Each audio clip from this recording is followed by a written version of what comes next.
안녕하세요. 금순이네 TV 한국미혼모 지원 네트워크 부대표 유미숙입니다. 지난번에는 통합 사례관리 서비스의 중요성에 대해서 이승훈 전문위원님이 아주 잘 설명을 해주셨는데요. 오늘은 복지 토크쇼로 진행이 됩니다. 오늘 또 나오셨는데 이승훈 전문위원님 안녕하세요. 네, 안녕하세요. 복지 전문위원 이승훈입니다. 지난번 영상 잘 보셨는지 모르겠습니다. 오늘 그 복지 토크쇼는 유미숙 부대표님과 함께 그 공공 영역의 통합 사례관리 서비스 실제 이용 사례와 유미숙 부대표님께서 알고 계신 다양한 사례에 대해서 토크쇼 형식으로 재미있게 한번 전달해 드리도록 하겠습니다. 부대표님 기억나실지 모르겠지만 네. 예전에 제가 사회복지 공무원으로 일하고 있었을 때 이 공동사례관리처럼 진행되었던 그 청소년 네. 부부 네. 가족 기억나세요? 예, 기억나죠. 2018년 그랬- 2월이었던 것 같아요. 예, 그랬던 것 같네요. 예, 예. 일부에서 말씀드렸듯이 네. 우리가 뭐 제한적이잖아요. 서울이랑 부산, 그 다음에 전국을 하긴 하는데 네. 본인들 좀 도와달라는 의뢰가 들어왔을 때 저희가 다 발로 뛰어다닐 수가 없잖아요. 그러니까요. 그래서 생각을 했죠. 이런 위기 가구를 그 지역사회에서 조금 해주면 어떨까라는 생각이 들어서 무작정 전화를 했어요. 그 읍면동에다 전화를 했을 때 그때 이승훈 전문위원님이 전화를 받으셨어요. 이 사례가 정말 만나봐야 될 사례 같다. 그래서 이 사례에 대해서 의뢰를 정식으로 뭐 이렇게 공문으로 한 건 아닌데 맞아요. 굉장히 뭐 적극적으로 그 사례에 대해서 물어보셨고 어떻게 도와줘야 될지를 한번 만나서 고민하시겠다라고 말씀하셨어요. 상당히 오래 전이긴 하지만 저도 그 당시가 좀 기억이 나는 것 같습니다. 그 당시에 저는 이제 읍면동 주민센터에서 이제 지난번에 영상 말씀드렸던 또 오늘 복지 토크의 주제인 통합사례관리 서비스를 담당했던 이제 주무관이었는데 지금 이제 부대표님께서 이 청소년 부부라고 해서 아이 그 엄마가 여자분이 임신을 한 상태라고 해서 이렇게 딱 전화로 말씀을 하셨을 때 너무 당했어요. 그때까지 뭐 저 나름대로 그래도 사례관리 경험이 많이 있었다고 했는데 처음 경험했던 어떤 가족 유형이라고 해야 될까요? 청소년 부부? 그러면 고등학생인 건가? 그럼 결혼을 한 건가? 결혼이 성립이 되나? 막 이런 머릿속에 막부터 아이가 임신을 했다고? 엄마가? 그러면 학교는 지금 다니고 있나? 뭐 오만한 생각이 들더라고. 다른 한편으로는 이 사례를 어떻게 사례 관리를 해야 된다는 거지? 이게 말이 되는 건가? 그런 생각이 막 이렇게 막 두 가지 어떤 감정과 생각들이 되게 막 교차했는데 지금 이제 부대표님께서 말씀하신 것처럼 그래도 기관 대 기관으로 어쨌든 의사통을 한 거고 하기 때문에 그리고 더더욱 그때 이제 제가 일하고 있던 읍면동에 청소년 부부가 살고 있다고 하니까 일단은 가장 먼저 선행이 돼야 될 게 그분들께 전화를 드려서 담당자인 내가 찾아가든 그분들이 오시던 한번 상황과 또 이야기를 들어봐야 되겠다. 그게 가장 급했던 거, 중요했던 네. 거라고 생각이 들어요. 그러니까 되게 친절하게 받아주셨어요. 그래서 이런 공무원도 있나? 이런 생각이 들었어요. 그때 당시에.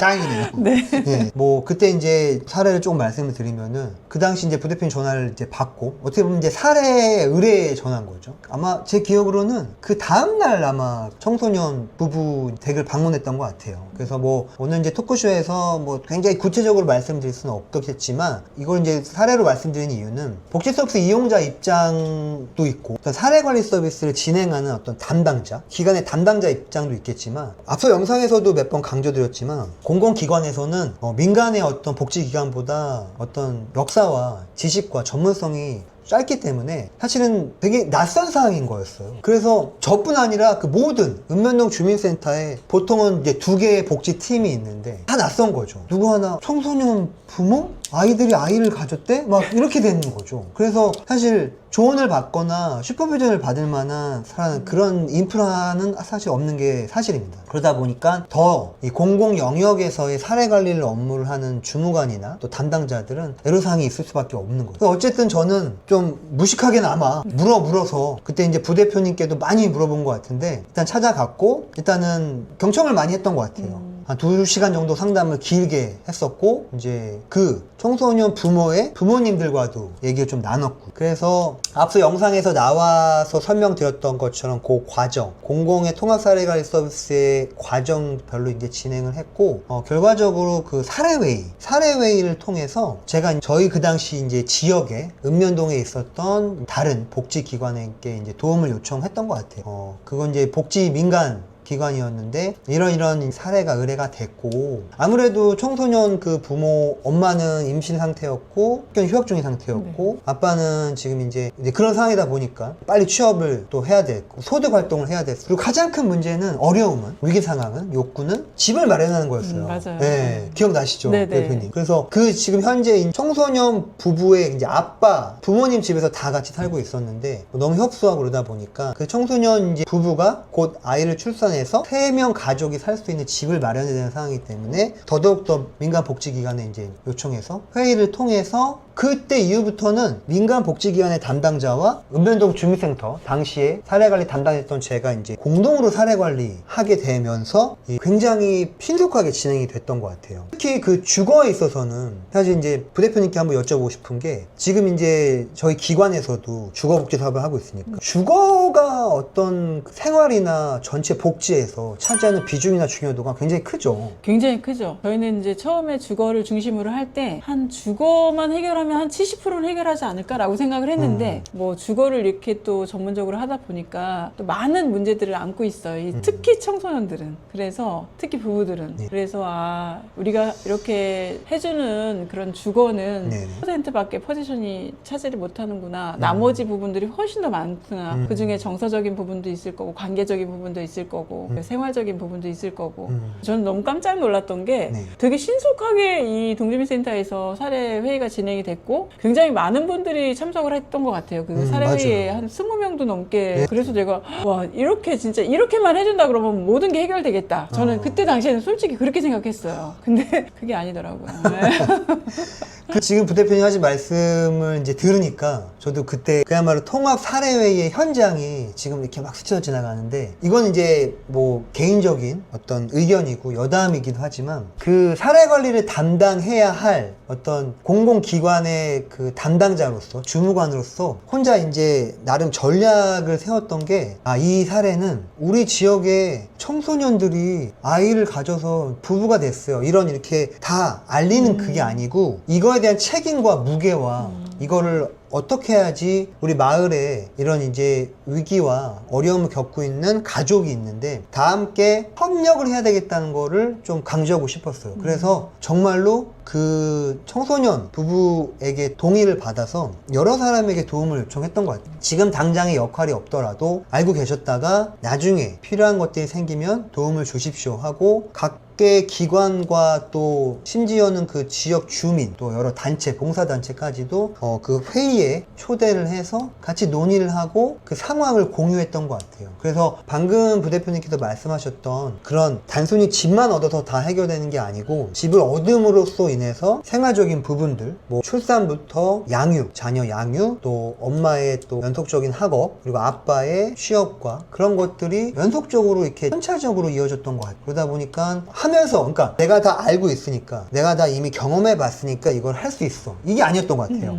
난 몰라. 정말 솔직히 인정할게. 난 모르지만 이런 과정을 겪어가면서 배워가면서 했던 게 정말 솔직한 감정이었던 것 같아요. 부대표님께서는 그 과정을 공유를 제가 이제 틈틈이 해드렸고, 또 부대표님도 전화를 해줘서 많이 이제 확인을 하셨던 것 같은데 어떠셨어요? 그 과정이? 저는 그 친구가 아빠 취업까지 시켜주실 줄 몰랐거든요. 취업까지 막 시켜주시고 또 그 했잖아요. 그 엄마가 임신해가지고 자기들 학교를 휴학을 했는데 다시 복학할 수 있게 도와주고, 그 다음에 집을 마련해주는 게 굉장히 빨랐던 것 같아요. 한 3개월밖에 안 걸린 것 같은데, 그때 그 아빠가 저한테 호소했던 거는 임신해서 와이프가 엄청 스트레스 받는다, 시부모님들한테. 그거였거든요. 그게 결국은 그것뿐만 아니라 통합사례 회의를 통해서 그 가정의 욕구, 뭐 아빠가 취업을 한다든지 엄마가 뭐 학업에 복귀한다든지 이런 전체적인 그런 큰 틀에서 뭔가 문제 해결을 도와주신 것 같아서 한편으로는 되게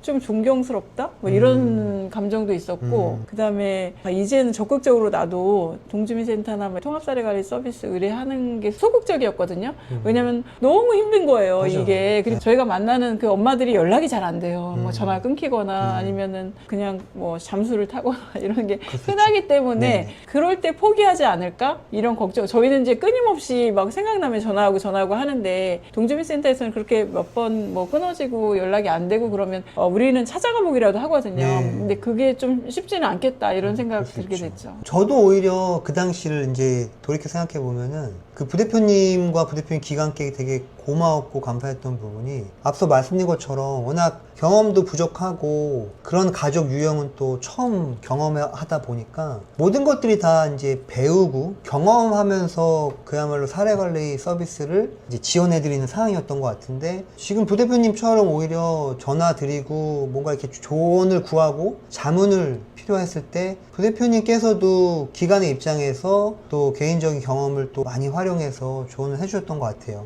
그래서 그런 것들을 이제 배워가면서 꽤 장기적으로 제 기억으로는 거의 10개월 정도를 진행했던 것 같아요. 그래서 장기적으로 좀 진행할 수 있었고 그리고 앞선 영상에서 공동의 그 통합사례관리 서비스를 진행했을 때 뭐 시너지 효과뿐 아니라 협력 그리고 그 긍정적인 효과가 다 서비스 이용자분들, 이용자 가족에게 다 돌아갈 수 있다는 되게 긍정적인 요소가 있다고 말씀드렸고 두 번째로 강조드리고 싶은 거는 사례관리 담당자, 사례관리자가 굉장히 많이 성장하는 것 같아요. 저는 그 사례를 8개월 정도 이렇게 진행을 하고 나서 뭐 제가 이렇게 막 자만하고 그런 게 아니라 물론 이제 부대표님 통해서 또 기관을 통해서 저희 국회 토론회도 막 맞아요. 하고 그랬잖아요. 네. 그 얘기 좀 하고 싶었어요. 예.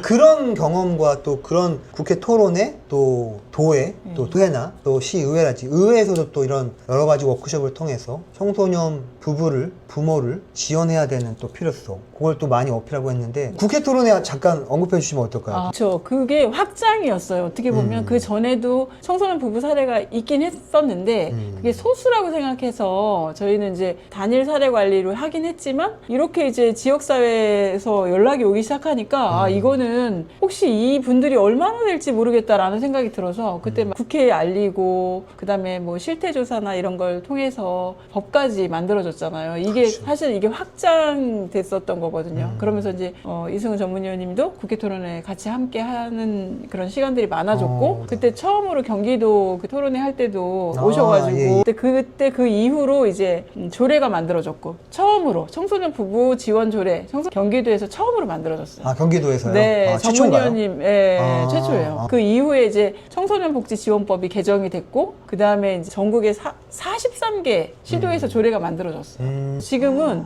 우리가 모르는 청소년 부부들이 이제 양육비 지원을 받게 됐죠. 이걸 계기로 해서. 근데 물론 이제 이 과정에서 뭐 청소년 부모 지원 킹메이커라는 단체, 그 다음에 아름다운 재단의 뭐 공모 사업으로 이게 시작이 된 거니까 네. 그렇게 많이 도움이 있었지만 그런 도움보다도 이게 최초에 시작되고 확장된 그런 사례가 전문위원님한테 의뢰한 그 사례가 이제 좀 시발점이 된 어마어마한 일을 한 거예요, 우리. 지금 생각해보면. 그렇지 않아요? 그렇네요. 근데 그렇게 지금 이제 그렇게 해서 생각해 보니까 이제 그런 이제 사례를 그 당시에 미혼모 지원 네트워크 통해서 이제 부대표님께서 저희 그 당시 이제 주민센터에 의뢰를 해주셨고 그 사례를 또 했고 또 그 이후에 국회 토론회를 거쳐서 그 미혼모 지원 네트워크와 또 그때 저도 이제 발표자로 참여하고 그 이후에 또 다양한 또 여러 가지 사회적 또 행동을 통해서 또 이런 또 지금의 결실이 맺어진 거였네요. 그렇죠. 뭐 고딩엄빠 프로그램은 저희가 이제 그런 청소년 부부를 드러내고자 하는 마음은 없었지만 어쨌든 그런 프로그램에서도 계속 지금 시즌 몇 가지 이제 다뤄지고 있더라고요. 이게 참 물론 이제 저희가 조금 이제 자의적인 해석으로 이렇게 또 볼 수도 있겠지만 사실 또 그렇다고 객관성이 떨어지는 건 아닌 것 같습니다. 그런 국회 활동부터 여러 도의회 워크숍 또 다양한 토론회를 거치면서 이런 것들이 사회적 이슈화되고 어젠다로 나오다 보니까 이런 또 자치법규로까지 또 제정이 됐던 것 같아요. 이게 참 긍정적인 효과인 것 같습니다. 앞서 말씀드렸던 이 청소년 부모가족 사례 관리를 좀 더 이제 들어가 보면은 그렇게 해서 읍면동 주민센터에서는 민간복지기관과 공동사례 관리를 통해서 빠르게 주거 안정을 찾았고 이후부터는 이제 여러 것들이 또 신속하게 또 이루어지면서 비교적 빨리 안정을 찾았던 것 같습니다. 관점을 좀 좁혀봐서 사례관리 개인으로 봤을 때는 앞서 말씀인 것처럼 국회 토론회라는 그런 또 더 큰 무대에 또 경험도 있었고 또 사실은 제 개인적으로는 제가 지금은 이제 그 대학에서 연구를 하고 있지만 사실은 미혼모 지원 네트워크와 이 부대표님 통해서 그 당시에 그 청소년 부모 가족에 대한 거에 경험을 하다 보니까 더 이렇게 다양한 가족의 형태에 대해서, 모습에 대해서 더 관심을 갖게 돼서 최근에 또 이제 기관을 통해서 양육미혼부 연구까지도 이제 진행을 했었는데, 참 지역사회는 참 다양한 모습의 가족이 있잖아요. 네. 그런데 뭐 흔히 말해서 정상 가족의 어떤 이데올로기 때문에 뭐 비정상 가족이라고 좀 경시되고 배제 받는 그것들이 있다 보니까, 저는 그 청소년 부모 가족에 대한 사례관리사의 경험이 제 개인적으로는 지금의 다양한 가족의 모습에 대한 연구까지도 이어온 것 같습니다. 그래서 뭐 개인적으로 참 뭐 지금 부대표님과 또 기관의 미혼모 지원 네트워크에 굉장히 큰 감사를 드리고 싶습니다. 이용 사례 이제 첫 번째로 공동 사례 관리의 어떤 중요성, 또 굉장한 효율성 때문에 청소년 부모 가족에 대한 공동 사례 관리 말씀을 드렸고요. 이제 나열되어 있는 다양한 가족의 이제 모습은 제가 오랜 기간 이제 공공 영역에서 사례 관리 서비스를 진행하면서 경험했던 이제 대표적인 가족의 유형입니다. 뭐 사실 한부모 가족에 대해서는 지금 이제 뭐 저희 미혼모 지원 네트워크에서도 워낙 많이 서비스를 지원하고 계시다 보니까 뭐 어떻게 보면은 사례 관리 영역에서는 서비스를 자주 이용하시는 가족의 유형이다 볼 수 있고, 개인적으로는 알코올 사용 관리 어려움이 있었던 청장년 1인 가족에 대한 부분이었어요. 혹시 부대표님 기관에서도 알코올에 대한 좀 사용 관리가 있으셨죠? 지금 이슈가 있어요. 현재. 대략적으로 말씀드리면 좀 어떠세요? 지금 근데 이제 그 분께 네. 음주를 했냐고 물어보면 당연히 안 했다고 하죠. 근데 이제 아이를 키우고 있는데 내가 음주하고 취한 상태에서 아이를 그렇죠. 제대로 돌볼 수 없어서 굉장히 위험하겠다. 그래서 일단은 저희가 조금 조치를 취한 거는, 일단 불시에 우리가 올 수 있다. 그런데 만약에 그때 술에 취해 있다. 그러면 당장 퇴거다. 하지만 여기서 그런 일 없이 아이랑 이렇게 안전하게 잘 있다가 주거 상향을 할 수 있도록 도울 건데 이런 일이 없게끔 했으면 좋겠다라는 맞아요. 거를 미리 얘기를 했어요. 이 분이 시설에 계시다가 아동학대 이슈가 있어가지고 저희 단체에 오신 분인데, 이게 참 시설이 이런 분들도 받아줄 수 있어야 되지 않나라는 생각이 들었는데, 아동학대 이슈가 있으면 시설에서 입소를 못 한다고 하더라고요. 네, 그럴 수 그래서 있겠네요. 근데 그러면 우리는 그럼 위험하지 않나라고 봤을 때, 위험해서 오갈 데 없는 그 한부모 가족을 받지 않으면 이분들이 갈 데가 어디 있겠어요. 그래서 저희는 이제 그런 이제 거를 조금 이렇게 얘기를 해주고, 미리 얘기를 해주고, 다만 아동학대 이슈가 있었기 때문에 이제 아동 그런 보호단체에서 사례 관리를 지금 하고 있고, 그 다음에 저희도 이 엄마하고 같이 밥을 먹으면서, 저희는 이제 엄마가 새로 들어오면 긴급주택에 입주를 하면 같이 밥을 먹거든요. 멘토 선생님도 연결을 해주는데 그렇게 다 같이 밥을 먹어요. 괜찮냐고 이제 본인한테 물어보죠, 물론. 그래서 우리 밖에 나가서 밥 먹는 거 괜찮냐? 그러면 괜찮다고 하면 같이 밥을 먹으면서 어려움은 없냐? 어떤 도움을 청할 일은 없냐? 그런데 우리가 이제 자주 들여다보면 좋겠지만 그런 게 어려우니 멘토 선생님을 매칭해서 본인이 어렵다고 했던 어떤 처음에 초기 상담할 때 진행했던 그런 부분들이 있으면 멘토 선생님하고 상의해가면서 이걸 같이 해결해보자 라고 해서 지금은 멘토 선생님들을 긴급주택에 다 매칭을 하고 있어요. 그러면 그 굉장히 가까운 거리에서 좀 그 멘토 선생님들이 이렇게 개인적으로도 많이 접점이 있고 의사통도 많이 하시고 그러시겠네요. 네, 그렇죠. 그리고 그 가정에 우리가 개입해야 될 어려움이 있다라고 하면 이제 저희가 그 멘토 선생님들이 전달을 하죠. 본인한테 동의를 받고, 이런 도움은 그 단체에다 연락을 해서 받는 게 좋겠다. 이렇게 해서 오케이가 되면 이제 저희한테 전달을 해주시고, 그걸 이제 같이 또 이렇게 뭐 변호사님 만나야 될 일도 있고, 아니면 뭐 다른 조금 뭔가 도움이 필요하다 그러면은 이제 그 전문가를 연결해서 그 중에 한 분이 이제 전문위원님이신 거죠. 그래서 같이 이제 어떻게 보면 공동 사례 관리라고 해야 되나, 그거를 예, 그렇게 소규모로 사례 관리가 될 수 있겠죠. 수시로. 지금 부대표님께서 말씀하신 그 공동 사례 관리도 정말로 민간의 영역에서 다양한 또 기관, 또 전문가 분들과 함께한 공동 사례의 형식이었는데, 제가 지금 말씀드리고 싶은 이 알코올 어떤 사용 관리 어려움이 있는 이 장년 1인 가구, 지금 이제 뒤돌아서 생각해 보니까 그 사례 역시도 뭐 공공 영역의 사례 관리라고 해서 알코올 사용 관리 어려움 있는 가구를 뭐 사례 관리 서비스를 지원하지 못한다, 그런 개념보다는 여기도 마찬가지로 공동 사례 관리로 진행을 했었는데, 지역의 정신건강복지센터, 또 다양한 또 복지 기관들과 함께하는 성동 사례 관리로 조금 이어졌던 것 같아요. 이걸 뭐 제가 지금 우수 사례였다, 뭐 성공 사례였다 이렇게 소개해드리는 차원은 아니고 공공의 영역에서도 얼마든지 다양한 기관들과 다양한 또 전문가들과 협력을 해서 여러 가지 또 적절한 효과적인 종합 사례관리 서비스를 지원할 수 있다. 이걸 좀 강조드리고 싶어요. 뭐 이거는 좀 재밌는 일하지만 이분 같은 경우는 술을 드시긴 하시지만 그래도 비교적 건강하셨어요. 다른 또 질병은 없으셨는데 가장 큰 욕구가 술은 드시는데 일은 또 하고 싶으셨던 거예요. 저는 참 그거를 강점으로 봤어요. 근데 이제 술을 드시니까 이제 뭐 아무래도 일을 하면은 이제 시간 약속과 여러 가지 또 업무적인 그 과업들을 이행해야 되는데 그게 이제 안 되기도 하고 또 어떤 직종에 따라서 되는 부분도 있었는데 제가 이분 그 사례관리 서비스 사례관리를 함께 진행하면서 그 몇 번 한 3곳, 4곳 정도의 이제 취업처를 이제 소개해주고 연계해드렸는데, 일자리 상담사, 또 일자리 기관 통해서. 제일 많이 오랫동안 유지하셨던 기간이 한 6개월, 7개월 정도 되는데, 그 직장이 어디였냐면은, 술 도매 그 술병들을 자기 그 차로, 그 회사차, 그 용달차로 이렇게 그 도매상에 배달해주는 직종이었어요. 그래서 제가 이거를 이제 소개해드릴 때 과연 소개를 해드려도 될까? 이게 말이 되나? 알코올에 좀 사용에 어려움이 있으신 분들을 술 도매 공장에 이거를 이게 말이 되나? 내가 나중에 욕을 먹지는 않을까? 근데 결과적으로 그 품목이 문제가 아니라 뭐 술이든 뭐 아니면 뭐 이렇게 가공식품이든 뭐든 간에 그게 중요한 게 아니라 이분은 그 배달일이 좋으셨나 봐요. 자기가 예전에 이런 꽤 큰 차도 몰아본 적이 있었고 아직도 기억나는 게 그분이 그 일이 하시고 첫 월급을 타시고 오신 거예요. 저희 그 읍면동의 그 주민센터에 오셔갖고 그때 저희 찾아가는 보건복지팀의 팀장님과 저한테 밥을 사시겠다고. 너무 놀랬었어요. 그러니까요. 엄청 보람이 있으셨겠어요. 보람이 있었고 이게 뭐 이분이 그 알코올 사용에 어려움이 있어서 지금 약도 주신 분이 술 도매 공장에 취업하셔갖고 첫 번째 월급으로 이렇게 맛있는 점심까지 사주시고 그게 되게 그분은 지금도 사실 되게 그분의 모습이라든지 그분이 이제 저랑 이제 오래 뵀다 보니까 이렇게 농담도 이렇게 어떻게 보면 이제 동네 형처럼 뭐 그렇게 막 이렇게 느껴졌는데 어쨌든 그런 경험도 하고 물론 이제 그 직업을 더 오랫동안 뭐 이렇게 유지하시진 못하셨지만 그런 또 좋은 기억이 있었던 것 같아요. 그래서 예, 방금 전에 부대표님께서 말씀하셨던 이제 그런 알코올 사용에 어려움이 있으신 분 같은 경우에 그렇게 또 멘토링과 또 다양한 직종의 직업군의 전문가를 통해서 공동으로 그렇게 이제 사례관리 서비스를 지원하신 거와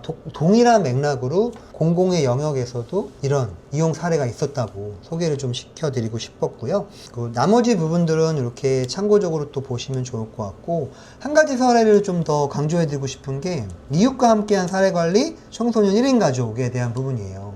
이 부분은 사실은 이 청소년 1인 가족이 뭐 가족이라고 부를 수 있냐 뭐 이거에 대한 다양한 의견들이 있겠지만 저는 연구를 하면서 사회의 지금 현상이 다양해지고 여러 가지 사회가 이제 기술 발전이 되면서 사회적인 또 모습, 가족의 모습도 많이 변화되면서 이제는 1인 가구도 1인 가구가 아니라 1인 가족으로 볼 수 있을 것 같다는 생각이 들어요. 그래서 저는 좀 청소년 1인 가족이라고 표현이 했는데 굉장히 안타깝고 슬픈 힘든 상황으로 그 청소년이 이제 혼자 남게 됐었던 상황이었어요. 근데 사례관리 서비스가 이제 그 친구와 같은 반인 친구의 어머니가 마침 제가 있던 주민센터에 직업 상담사로 일을 하고 계셨던 거예요. 그래서 저한테 오히려 더 직접적으로 더 빨리 이런 상황을 겪게 된 직후 빨리 의뢰가 됐었고 저는 그냥 말만 들어도 이 학생이 얼마나 지금 힘들고 고통스러울까 그런 생각이 들어서 빠르게 상담이 진행이 됐고 여러 가지가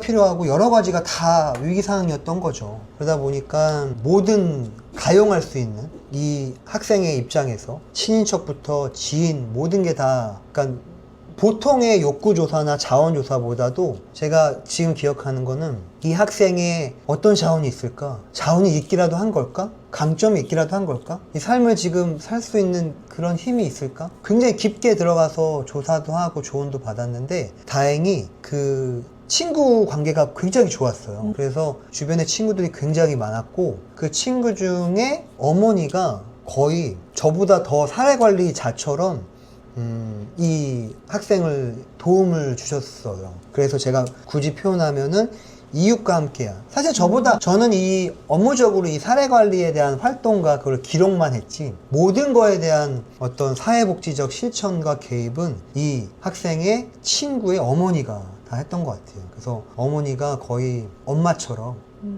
두 번째 부모님처럼 엄마처럼 했던 것 같아서 뭐 제 입장에서는 어마어마한 거대한 자원을 지역사회에서 확인해서 그거를 적극적으로 공공의 통합사례관리 영역에서 활용했었던 사례여서 더 좀 강조드리고 소개를 좀 드리고 싶었습니다.